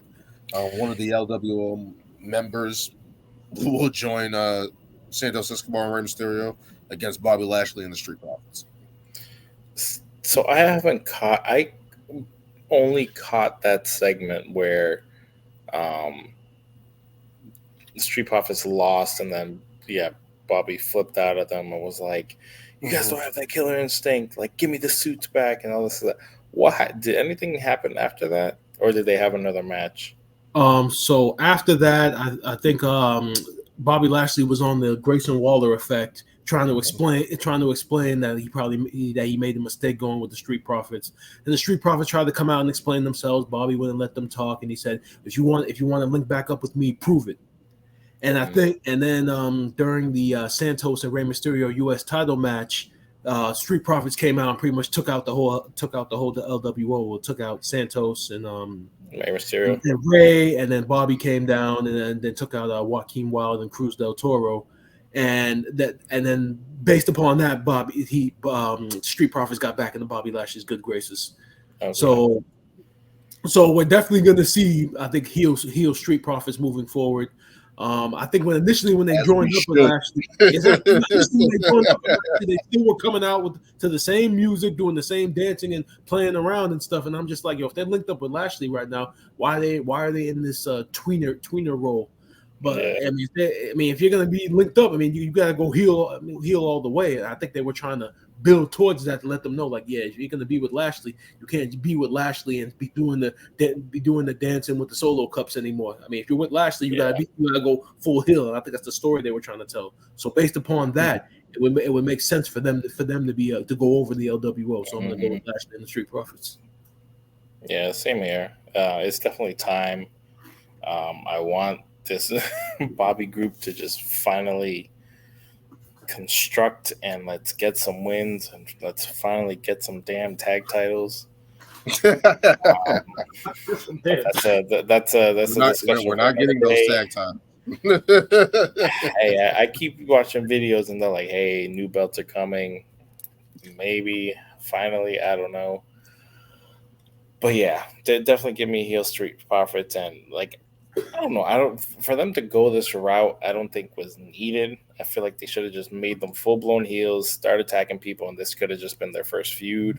I don't think this whole, like, hey, you guys need to, like, you need the killer instinct. It's like, no, they've been off TV to come back and, like, attack some people. You should be acting like straight-up heels. I don't know why they're, like, going through this, like, morphing process. Like, we're still the guys, but now we're new guys. Is like, no, you need to be the guys. And I think that's what they were trying to. I think it's the story they were trying to tell. Of like, I mean, it makes be with sense. him, not be with him all the way. You can't be with him and still be who you were. Yeah, exactly. So yeah, I'm definitely going Street Profits for sure. I'm going the LWO. No, I'm not doing that. I'm going Bobby Lashley and the Street Profits because they need to win. I've been saying this for months. I said it about the Judgment Day. This new iteration of the Bobby Lashley and the Street Profits, they need to win. They need to be on to bigger and better things. If the angle is Rey Mysterio versus Bobby Lashley for the U.S. title, I'm not against that because Bobby already won that title. He's already been in that type of feud. It's definitely going to be a different element of the match. Clear babyface heel dynamics. I feel like that will work. But I feel like this starts the feud here legitimately, and I feel like Bobby Lashley and the Street Profits have to go over. Have to. Have to. Like, no more playing around. They have to go over. Let's get into another match that was kind of put together last minute. Of course, we knew LA Knight had COVID, 2 weeks ago when he was supposed to come out. Couldn't. That set up the angle with AJ Styles where he got taken out by the Bloodline.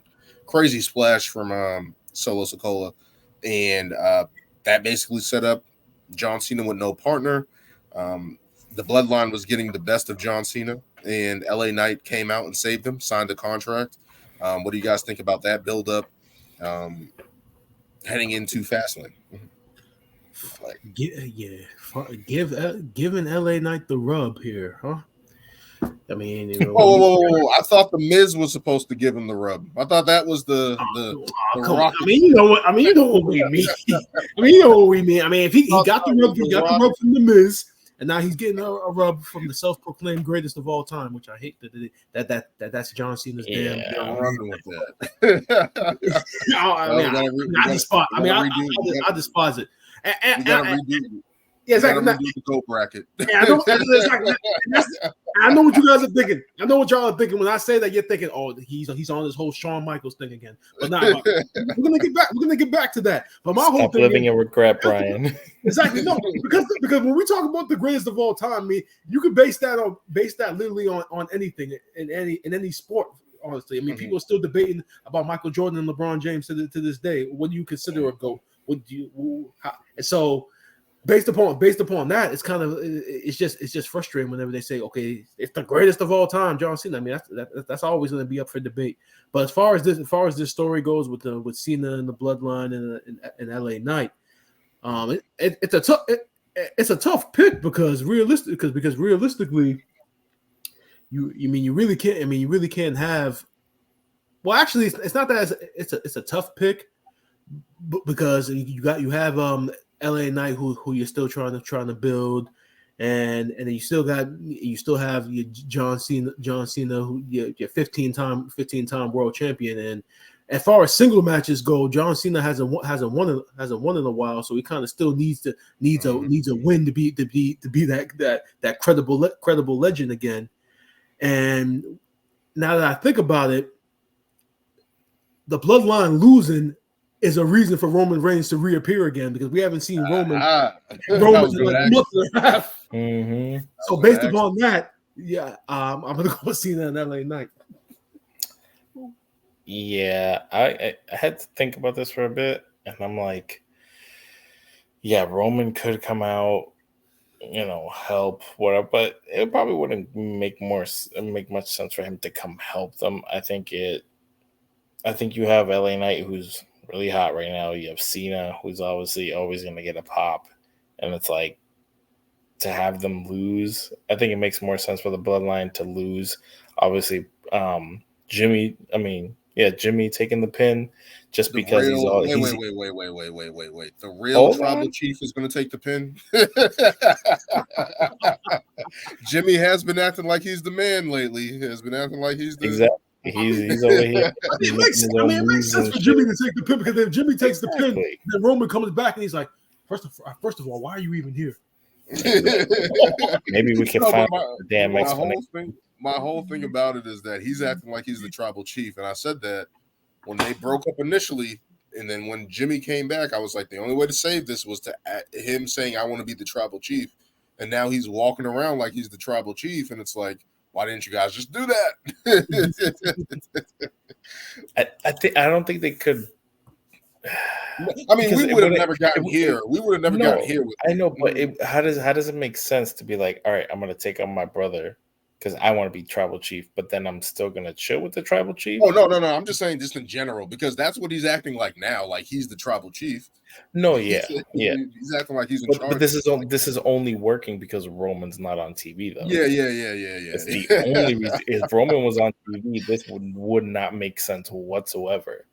So in some way, it's like this is benefiting his character work right now, where he's just like, yeah, you can act like a douche, act like you're the tribal chief and making decisions, and like, yeah, dog, let's do this, and blah blah blah blah blah. It's funny because it wasn't working when it was first happening. It wasn't, but I think at all, because there was no explanation. It was just you were so against them, you wanted out, but then you didn't want your brother to be it, and now you're still in it. So it's just very, very confusing. But the way it's going right now, I think it makes sense, which is why I think they can afford to take the loss, because it's gonna take the story in some direction with either Roman coming back or them just be like, nah, we gotta like take him out and do whatever. I don't know, or get another match or feud or whatever. So I think definitely, and plus you got LA Knight and John Cena, who they're just like they're like a giant super baby face right now, which I don't see them taking a loss right now. The mega powers. Basically, mega. Mega powers. Unite. Yeah. But who you got, Lewis? John Cena and LA Knight.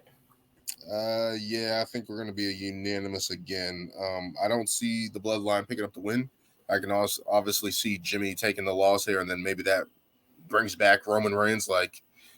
And I would like Roman Reigns just to step out after they lose and just be like, just look at them like in disgust, and like then they can set that up for SmackDown. But LA Knight Cena, it's a tag team match. I feel like, again, what Brian was saying, I think Cena hasn't won since like 2018. Was it like I think that's his last? It's been a minute since he won a big match. I think that's his last victory that he's picked up. So it's like, I understand what he's doing, getting guys over, taking L's and stuff like that. He doesn't really need a win or anything like that. But he's paired with LA Knight right now, and I feel like that's just going to be a feel good story for the crowd. Progressing the storyline, progressing LA Knight into the next level that we're continuing to see him build. And potentially set up a showdown with the Tribal Chief. So I'm going to see the LA Knight as well.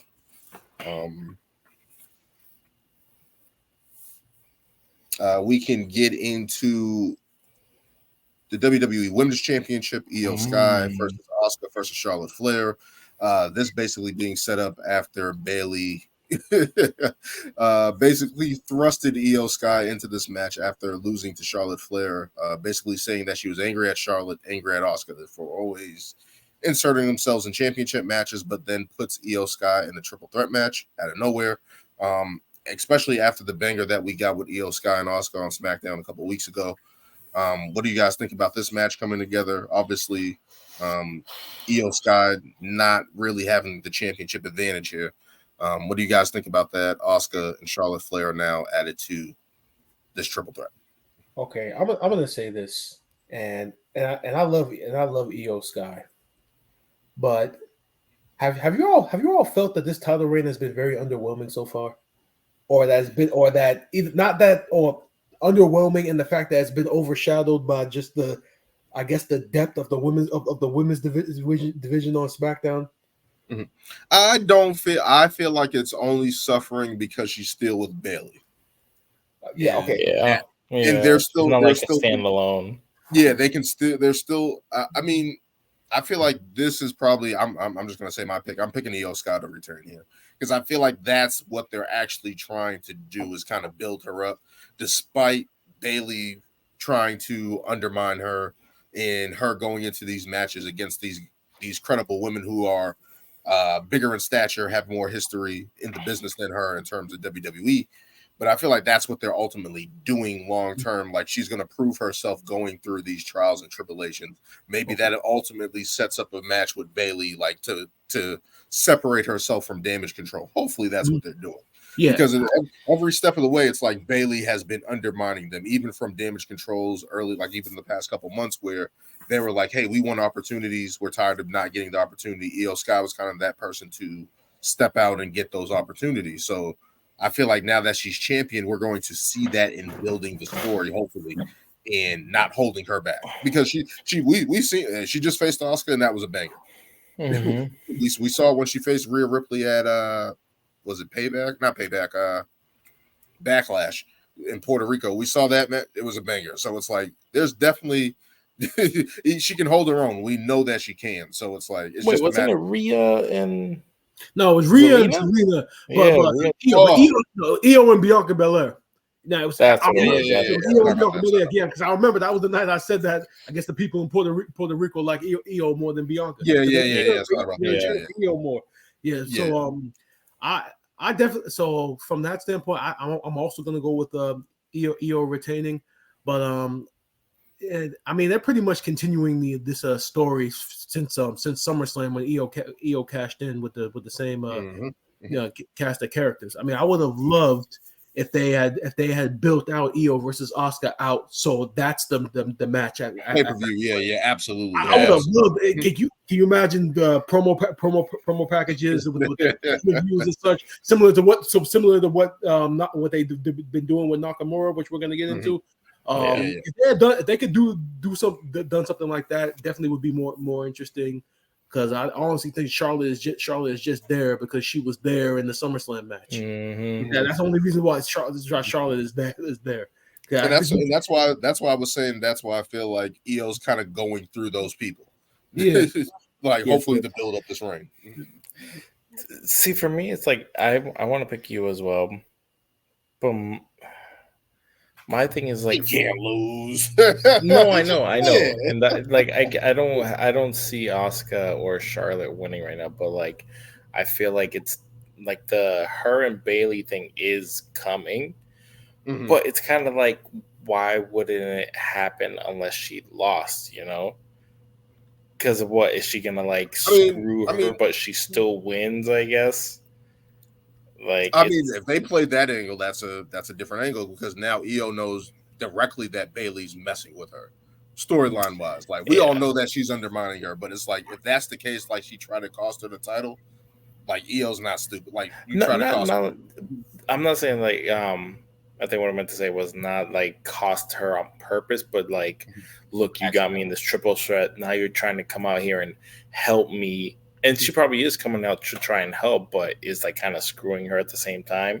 So, I mean, I feel like that's kind of the way it should go, so that she doesn't lose the title. And then Bayley's just like, "What? I'm here to help you. Now you're turning against me after I got you all these opportunities. But you know what? Now I want to take your title. You know." But I feel like they have to do it right where it makes sense. So that feud can continue. So yeah, I'm definitely gonna go Io. I feel like she's only had besides that title defense against Asuka, who else has she faced? I think that's been it. Has it just been Asuka? Yeah, I believe. I believe so. It's only been a month. yeah. I know she was. I know she had a match with Zelina Vega, but I think it was non-title. So yeah. So she can't lose the title right now. So I'm definitely going Io. And I'm going to say this: Charlotte Flair has to take the pin. She can't just pin Asuka. Charlotte Flair has to take the damn pin. She hasn't been doing anything. You know she's not though. You know she's not going to take the. She's not going to take the pin. Asuka is taking the pin. WWE, if you're listening, Charlotte Flair has to take the pin. If we're going to build Io Sky, she already beat Asuka a couple weeks ago. If she's going to take the next level and you believe in her, she has to pin Charlotte Flair. She has to hit the moonsault and she has to pin Charlotte Flair. That's all I'm saying. Like we can't keep protecting Charlotte. She's bulletproof. We understand that, but she has to take the pin. Has to. If Io Sky's winning, Charlotte Flair has to take the pin. Has to. Enough of that. Like I'm tired of that. Enough of that. She has to take the pin. We all going unanimous here. I feel like we're going to get our first friction here. We have the Judgment Day defending the tag team titles against Cody Rhodes and Jey Uso. After months and months of 6-man tags, after months and months of tag team matches, we finally have another tag team match that doesn't involve Kevin Owens or Sami Zayn. We got Finn Balor and Damian Priest. Finn Balor and Damian Priest versus Cody Rhodes and Jey Uso. Jey Uso basically declining the Judgment Day's offer a couple weeks ago. Him and Cody Rhodes have been battling together against the Judgment Day, finally setting up this match. Who do you guys have in this match, and what do you guys think? This is the toughest one. This is the toughest one to call, because it's pretty much a factor of, do you want to protect your hardest heel faction, or do you want to protect your biggest baby face and the guy who came out of the Bloodline storyline looking the best out of everybody right now? If the goal of this whole Bloodline storyline was to take Jimmy and Jay and make them individual stars, as far as Jay goes, that's been working right now. From the new theme music to what they've been having them do on Monday Night Raw. Yeah, with the crowd interaction with Daniel's doing. Not to cut you off, because Jay can't come out to that song where it's just me, and then he wins the tag titles. Yes. Now you're a team again. Oh, okay. For God's sake, he's doing this. He got my son doing this. Like, you know, my son. Like, I see. That's what I'm saying. It's tough. But Cody Rhodes can't take a loss. Exactly. That's what I'm saying. That's why I'm saying ultimately he has to get to WrestleMania 40. But at the same time, Cody can't lose. But at the same time, do you really want Cody's first title win in years to be the tag team titles, or do you want that first title win to be against Roman Reigns for the world title? Right.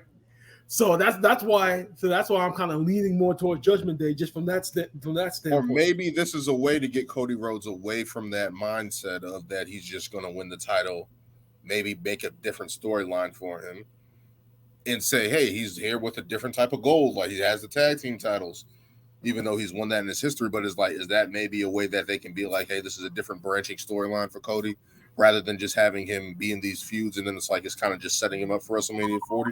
Or the Royal Rumble, or whatever the case may be down the line. Maybe this is a way to deter that and show a different, basically give a different rub to the tag team division or something like that, just to give it a different element. Is that a possibility?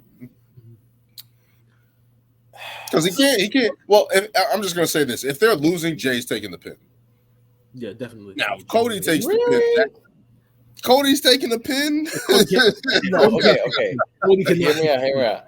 I don't. In this situation, I don't think it really matters who takes the pin. I think either Cody or Jay, because they're both hot right now. Mm-hmm. You're building Jay up as a new star. Cody is the big star.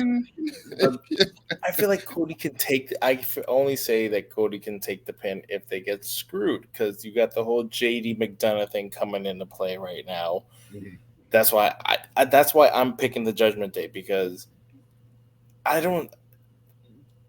they just paired Cody and Jay 2 weeks ago or this past Monday. Mm-hmm. You know, it's like it's too brand new for them to just automatically already. It's the only reason I would say hasn't faced before. I know. But they faced both of them. In the so that doesn't matter. At least 3 times over the past. I would say if they lost the tag titles, I feel like it adds more to the Judgment Day story, breaking up. Maybe Damian Priest finally uses the damn briefcase. I don't know, but I think their tag team is too new for them just to get the titles off rip. Mm-hmm. You know, so that's just where my logic's coming from. So. And with like I said, with the whole JD thing, I feel like that's just another factor that's gonna play in their favor for a while until unless Damian like flips out, I was like, get the fuck out of here, and then that costs them the title. I don't know. Mm-hmm. So I see Judgment Day winning. I'm also going Judgment Day. I just don't see them losing right now. I feel like they're still the most dominant faction in WWE at the moment. Just to continue to build that storyline there of them battling and winning and beating everybody. I think they have to continue that, even despite Dominic Mysterio losing on the pay-per-view at No Mercy. He did win his title back. So it's like, I don't see them really breaking up the titles in that fashion right now.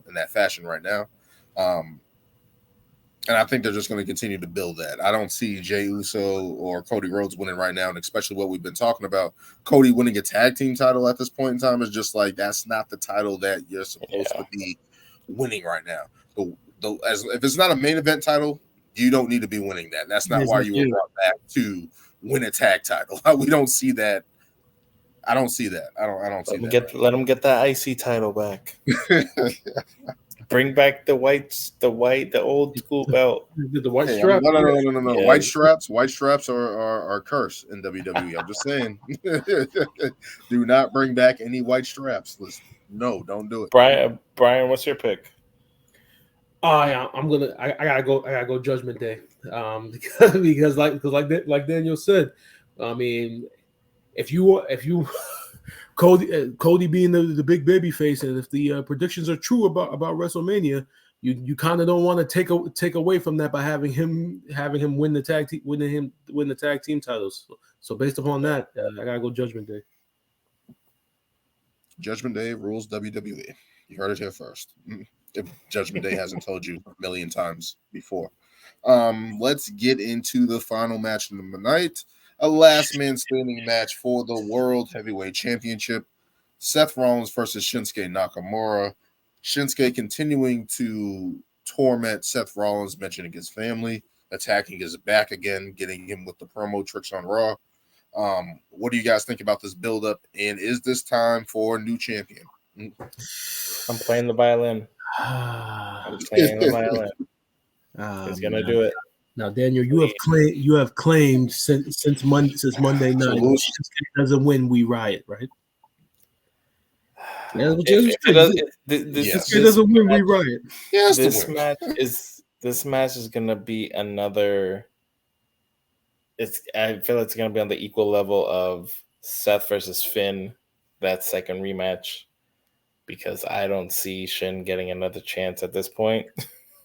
I really don't. So heel Shin is amazing. I think he could have some definite bangers with some other people. Maybe get some baby faces coming up and challenging him and stuff. I think will be great. I just really hope and pray there's no cash in. I'll be really glad if they screw him over like that. But you never know. Shin could also lose and you could get a Judgment Day cash in. I don't know. That's always a possibility. I think it's a slim possibility, but I definitely really want Shinsuke to win. Yeah. I mean, at this point, we shouldn't be concerned about a cash in until Priest and Balor lose the tag team titles. Yeah, exactly. As soon as they lose the tag team titles, then more than likely there's probably going to be a cash in that night. Mm-hmm. But and looking at this matchup,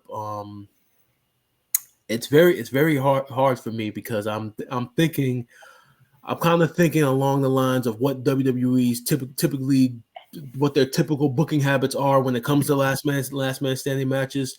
And 9 out of 10 times, whenever the heel goes over on the go home show and actually beats the crap out of the babyface to kind of show this is what's gonna happen. This is what's gonna happen on Saturday with the beatdown and actually Nakamura counting and such. Everything is kind of leaning towards Seth Rollins is gonna overcome. And especially when you look at how the feud has been booked with Nakamura, Nakamura's pretty much had the upper hand since back. Mm-hmm. Yeah. So based on all that, I mean, you could say that WWE is owned by Endeavor now, so maybe the philosophies have changed. You could say that Triple H is involved with creative now, so he's trying to build a monster heel and Nakamura. So now their whole booking philosophies have changed. But I just think the way everything has been going, I just have a feeling that Seth Rollins is going to retain the title. It's not necessarily something I'd like to see, but my mind is telling me that Seth Rollins is going to win this match, so I'm going to go with my mind. I don't care if I see Seth wins. I don't care. Screw it. Give me a cash in. I just want a new champ at this point. Not saying that Seth is doing a bad job, but if he has all these back problems and then you have a last man standing match, what more logical solution would it not be to cash in at that point then and there? As this is tough. It's almost easy to say when you think about it, because what Brian is saying is completely true. Usually when they give the babyface injury or something like that, they overcome the odds and they win. This isn't Triple H's Reign of Terror where he beat Chris Jericho in the last man standing match. I'm just thinking from that standpoint, they usually give the babyface the upper hand in that. They overcome the odds sometimes out of nowhere, especially with all the history of Seth Rollins. He has 2 broken bones in his back, all this stuff like that. And this is tough, but I'm going to stay true to what I've been saying in the chat all week. I'm going Shinsuke Nakamura, man. It has to be time. You cannot sit here and have this man beat up all this time. And play that violin, Dan. Play that violin. You can't. You can't waste. If Nakamura loses, this feud is pretty much over. But not only that, what does that do for his character? Yeah. What does this do for that heel turn? He goes after Gunther. That's what I'm saying. I just don't understand what that does for him. I don't feel like you can lose. And Seth Rollins has had this run since May, right? Since May when he won at Night of Champions with ushering this new title. I understand that they want to continue this reign with him and build reigns and have long reigns, but it's this guy's hurt. I'm not going to say his run is getting stale, but it's it needs something new. And he just can't keep beating these guys that are just he's not getting in the ring with Cody Rhodes yet. And it's okay, what are we doing? What are we doing? You put all this, especially all the promo work and the packages and stuff like that behind Shinsuke Nakamura. You can't sit there and turn around and then just be okay, we're gonna waste you. I just don't feel like they're not gonna Lex Express Shinsuke Nakamura. They can't do that. You can't do that. And I just feel like Shinsuke Nakamura, the promo work, the matches, the impact that he's been having, and it's you can't have him lose because after that it's is he gone? What is he supposed to do after that? This is probably the best heel work that we've gotten out of Shinsuke. It's going back to New Japan. Again, the only option at that point is the door for me if he loses. That there's nowhere for him to go. What is he going to do after that? He's just going to continue. He's just going to continue to attack Seth Rollins' back, and then that maybe sets up a cash in. I don't like that either. I don't like that whole aspect of that. It's I just feel like Shinsuke needs it. I feel like it's long overdue. I feel like WWE knows that. Seth Rollins has broken bones in his back. He's doing the stuff for the Marvel movie. I think Ant-Man he's in. Let him. I thought it was almost the cap thing. Winter Soldier. Yeah. So it's let him go take a break for a couple weeks or a month or whatever the case may be and come back. He's not gonna lose anything. You know what I mean? But it's just I gotta go Shinsuke on this one. Shinsuke has to win this one. It's time. It's something different, and especially with Jey Uso on the roster, Cody Rhodes on the roster, if they're going to turn around and Kevin Owens, Sami Zayn, whatever the case may be, those guys are baby faces. If they're going to change it right now and have Shinsuke go through those guys, I'm more than with it, but it's we need something different. We need something different. Let's get Drew and Shinsuke. That'd be sick. Oh, yeah. And we haven't talked about Raw, but Drew kind of hinted, hey, nobody get psychopath. Needs to happen. But I got you. I was gonna go Seth, and all the stuff that Brian was saying, it makes sense. It's usually when they're standing there with the belt, it's usually an image to see how it looks, and they're gonna go, no, that's not the image we want, and they're usually gonna go with the baby face, but it's nah, man, it's time. It's time. Yeah. You don't put that much work into somebody as this heel work and then just waste it. I just don't believe that. Yeah. And you just don't do that. And it gives a different dynamic because if you got Jey Uso challenging him You got Kevin Owens or Sammy challenging him. Maybe there's a heel turn with Drew. Maybe you have some weird interaction with them. Maybe they tag together now. But in those type of matches when they're going against the baby faces, but it's just like we need something. We need something. We need something. I need Shinsuke to win, man. And I'm not saying Seth Rollins is a bad champion. He's over with the music. He's a great in-ring professional wrestler, one of the best in the world. He can win it back in a couple months, but right now we need Shinsuke to win that.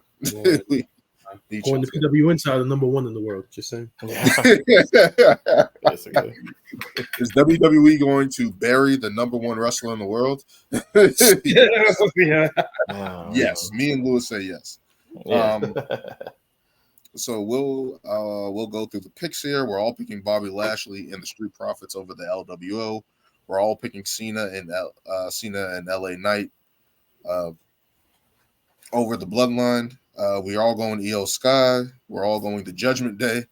Me and Lewis are going Shinsuke Nakamura, and Brian is going Seth Rollins.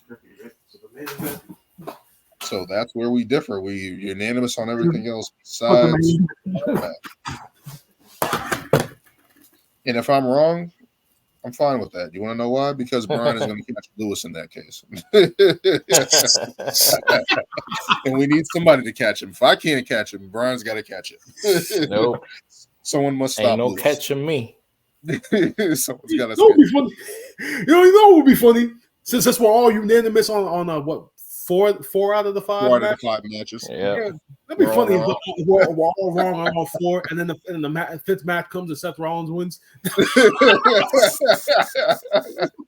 I think I might throw in the towel if I like. Yeah, that would be hilarious. I'll just be crying the entire time. I'll just be eliminated from the championship competition. I'll just be done. You have no say. Like, when should I stop picking? Like, at that point in time, if I have a bad run like that, like Survivor Series, like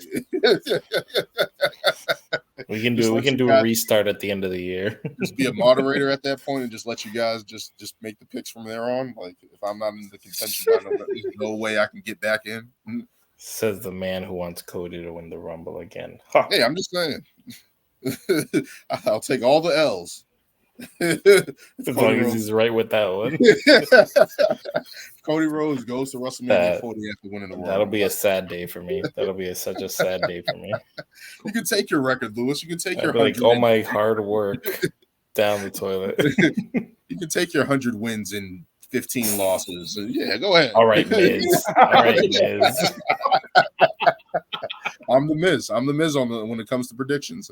Man, but that will do it for this one, especially picking up after a week with a lot of wrestling. A lot of stuff going on. We'll get back. Well, I guess we didn't have to cover Raw, but a lot of stuff happening there. No, we don't have to. We should highlight the Monday Night Raw. Yeah. Monday Night Raw we can come back to, because there was the return of Johnny Gargano. Yes. Yes. Yeah, that's about it. Yeah. That's I was gonna mention. I don't know if we want to.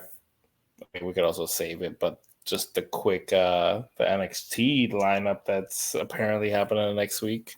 Oh yeah, that. Yeah, we can talk about that. Randomly, Roxanne. I was talking about Brian earlier. Yeah, this is what I'm talking about. Like, especially with Asuka versus Roxanne Perez out of nowhere. I did. Let me explain. So if you watch the triple threat, who interfered and cost Roxanne the match? It was Kiana James. Now Kiana James already kind of has this real estate or I don't know what you would describe the gimmick, but and coming with the gimmick, she has connections. So somehow she was able to get Asuka. She was able to pay Asuka to come and face Roxanne. Pay Asuka? What? No, there was a backstage segment with her on the phone, and the backstage interviewer was trying to get her attention, and she was mentioning on the phone money being exchanged. So based upon that, that's how we're getting Asuka, because she's literally paying Asuka. So Asuka's a hitman now. Basically, that's what we're getting. I mean, look. She said, "I need that mist next week. I need that blue mist to come on down." Like, are you kidding me now? Like, that's what Oscar's doing now. We don't have to. Yeah, we don't have to like deep dive in the whole thing. If we ever get Yakuza boss Oscar, I'm for it. But her getting paid, her getting paid to be a hitman on Roxanne Perez. I just want to see her pull out a little short blade katana, just like, that's crazy. But yeah, I saw it online, and I think you guys sent it in the chat with the whole like Paul Heyman on Braun Breaker's side, and then John Cena. That's the only thing. That's aside from Cody, because I think I know why Cody is going to announce. It's probably the Dusty Classic. The Dusty Classic. See, and that's perfectly fine because he's the only one that should be even talking about that. But John Cena and Paul Heyman and being in the corners in the main event is excessive as hell.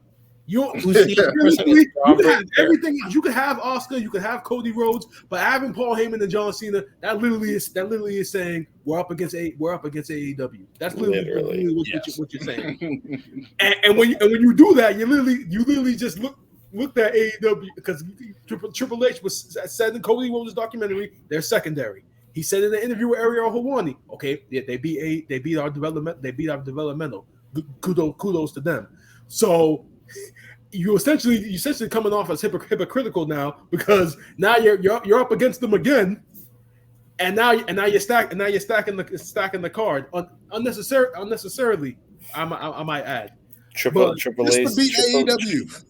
Yeah, Triple H just pulled out his Blue Eyes White Dragon, and John Cena is like, ha. Yeah, exactly. And I can only and as much as they'll say it's not about AEW, I'll say this: it's about AEW, but it's not about AEW because their corporate answer is going to be, well, we're still negotiating this TV rights deal, and we still want NXT's ratings to stay up. So now here comes it. So now if we're gonna be up against AEW, it's a bad look business wise if we lose against them while we're still negotiating. So therefore, we have to stack this show. They also know because AEW is gonna have Edge wrestling for the first time on AEW, so they're like, oh, we got to bring out the big guns. Exactly. Especially when they're But so is the match Carmelo Hayes versus Braun Breaker? Yes, Carmelo Hayes versus Braun Breaker. So just for argument's sake, is Braun Breaker now part of the bloodline? Is he a Paul Heyman guy? Is that what we're doing? Future wise. Is that what we do now? When Paul Heyman announced it, he made it seem like it was more about the fact that John Cena's been getting involved in bloodline business, so now we're gonna get involved in John Cena's business. That's pretty much how Paul Heyman structured it. Yeah. I'm sorry. It's just a clear. It's just too evident that they're trying to compete so hard with AEW, or at least try and overshadow them. They're like, all right, you just got one of our giant legends, and he's about to wrestle on the same night as our show. Well, let's bring out some of our legends just to be random matches put together, it's just it's so obvious. So. No, but that's another thing too. So it's like Braun Breaker just lost, but now he's going to fight Carmelo Hayes, who just lost, and I'm just like, why are they fighting again? Like, why aren't? What do they need kind of have in their corners for? Segment. They did have a backstage segment where Braun Breaker was trying to tell Carmelo that it doesn't feel too good when you lose the title when you're on top. You're the only one that knows this feeling just like I do. And Braun was kind of taunting him about it to the point where Carmelo Hayes then wanted a match against him. So that's that story. Wow. Where does John Cena come in? Where does Paul Heyman See, when John Cena, when Carmelo Hayes is saying, "Yeah, I was talking to my guy John Cena, he was giving me advice about losing the title, and since he's gotten up 15 times, then I can get up after a loss. It was random. Yeah, but now you need him by your side. What is that doing? Now Braun Breaker needs Paul Heyman. I'm just gonna say this: NXT just had a banger at No Mercy. They've been building this thing up. They've been building the roster back. This 2.0 from 2.0. building it up, and now all of a sudden they're rushing these extra fillers to now beat AEW, and it's like, is it necessary? No, I don't think it's necessary. Like, I don't know why. But like I said, if they're still in the process of negotiating with these other networks, remember they announced that SmackDown's going to be on the USA Network, and that means more than likely Raw and NXT are going to either move into another network, or we don't know what that situation is. But if they are moving to another network and they're still negotiating, just imagine the negotiations if the certain networks are looking at them saying, why would we want NXT if it can't even beat Dynamite? Yeah. But you're not buying NXT individually. You're buying Raw. Yeah, I get that. You're buying Raw with NXT. So I'm like, if you want Raw, then you're going to take NXT organically. So I don't know. Yeah. But shit, they're fucking around just to beat AEW, and it's clear, and we all know it. And it's going to be interesting to see what happens. Another impactful show. Exactly, but my whole thing is I'm cool with that, because as a wrestling fan, we got two banger cards. Sucks that they're going head to head, but still, you flip the channel, you're gonna get good wrestling. My whole thing is you're gonna do this, cool, but don't ever say that AEW isn't competition now, because you just pretty much just showed that they are. So you can't say you can't go in interviews anymore. You can't say that they're not competition anymore. That's all I'm saying. Blue eyes, don't be hypocrite. Don't be hypocrite. Just don't be hypocrite. John Cena to NXT when he has no involvement in NXT. Exactly. You sent the greatest of all time to NXT to go up against AEW. So you can't say that they're not competition anymore. That's all I'm saying. Never again. They can't say it. Shit. But that will do it for this episode of Ring Takes. Of course, we're going to see what happens at Fastlane, pick up of Raw in NXT in AEW Dynamite because of the MLB baseball playoffs. Forced them to move up to Tuesday, so we'll see how that goes. Definitely a lot to talk about next week as well, and we'll get into that. As always, thank you guys for joining me, and we're signing off. 1